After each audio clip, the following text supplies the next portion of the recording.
Hello YouTube, this is Robert Ness 816 and I'm coming at you with another video. This will probably be the last video I do on the Casio DW5600E. The last video was comparing the 5600C to the 5600E, so that would have been these two right here. I have a third one here which is also a 5600E, however this is an earlier one. This is a newer version of the 1545 module that has the current caseback design.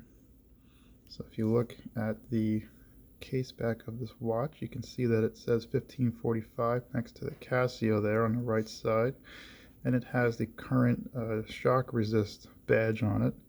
The older version of the 5600E, the original one, has a case back that is very reminiscent to this watch right here, the 5600C, where it says shock resist, and that's sort of older, sort of 80s 90s lettering. And so that would put this particular 5600E in about 2006 to 2010. So basically Casio changed the module from the 1545 to the current 3229, which is in this watch.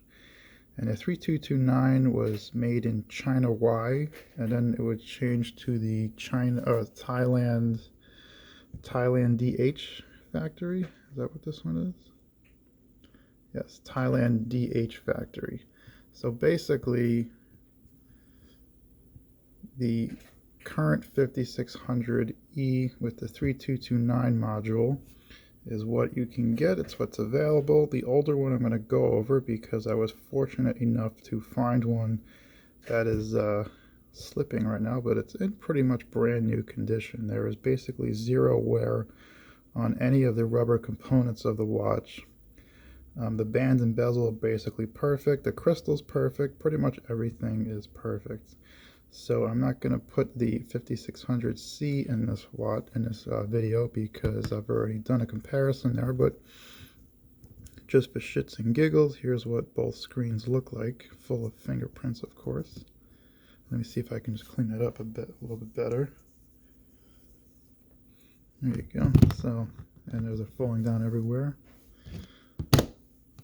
So here you can see both displays up close, and there is a little bit of a difference with the textures on the background here. The 5600C has a kind of a better texture, and then the 5600E here with the 1545 module has more of like a granular texture, but the numbers on both are actually very sharp.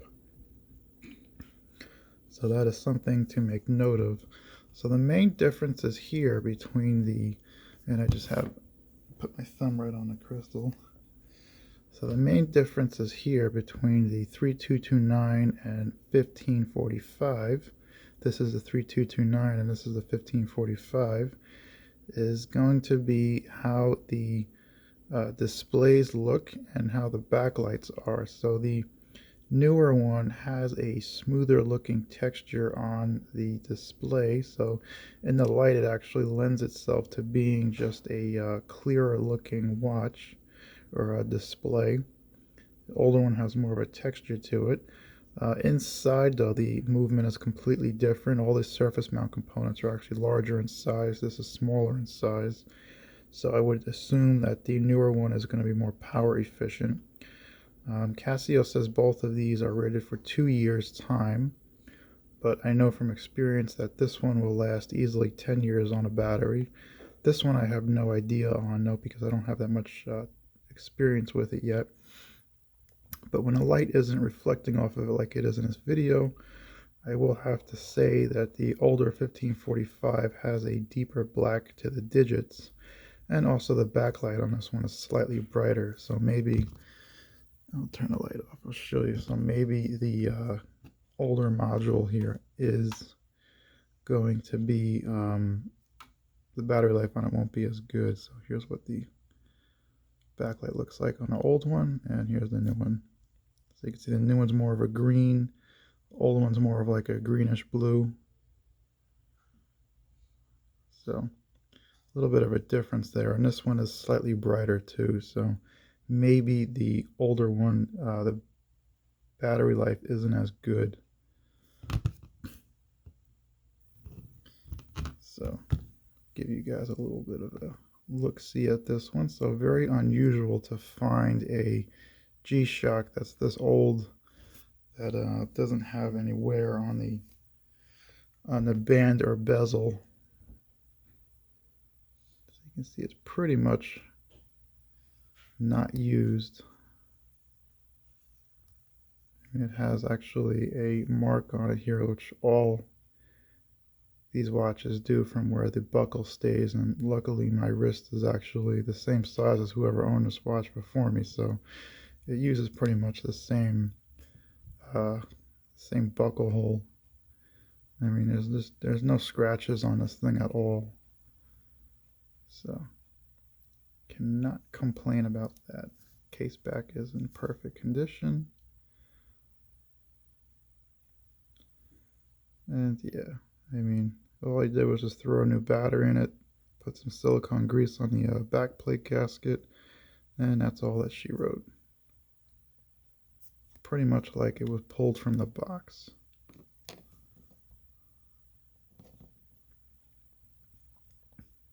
So there are some slight differences though too, like the screws are slightly different. If you look at them, look at the heads of the screws, they're a little bit different too. These screws are more of what you get on the 6900. So you can see how the cross pattern is larger on the newer watch. This one is going to be a bad example of a current 5600E because the band and bezel are off of a GW5000. So it's going to be a deeper black on the bezel. The band is going to be actually slightly less black, but it matches the bezel perfectly, and also the lettering is going to be neater looking. And that is actually something that I noticed with the older one, where the band and bezel were apparently of a better quality than what you get on the current 5600E, whereas the color matching between the two is a lot better, like how I have here. So something interesting to note. And also the bezel here, or the band, is made in Malaysia, or Indonesia rather, whereas on the current one here, the band and bezel is going to be made in China. However, on mine, the band and bezel are made in Thailand, because I swapped them out. So just like the current watch is made in Thailand. So something interesting too is that Casio did go back to the original coloring of the 5600C with the newer 5600E. So you can look at the red and the gold here, or bronze, or whatever color that is, and the blue. How they perfectly mimic the original 5600C. And then we'll go to the older one here, and you'll see how they're more of a duller finish on the red and gold.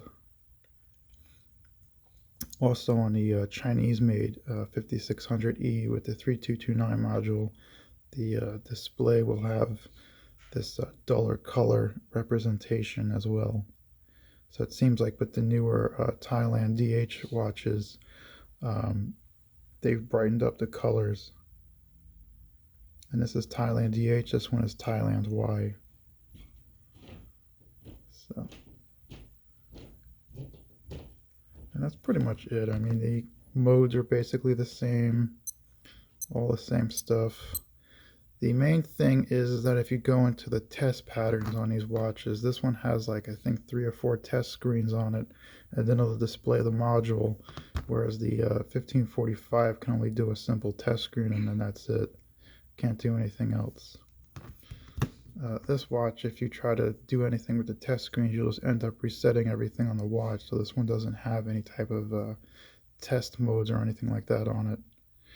Alright, so a little quick comparison there for people who are interested in these two. I do know that the 1545 module is going to start to become collectible because I can already see them selling pretty quickly on eBay. So this is the newer one again with the 1545 module, and again I got lucky with this one too.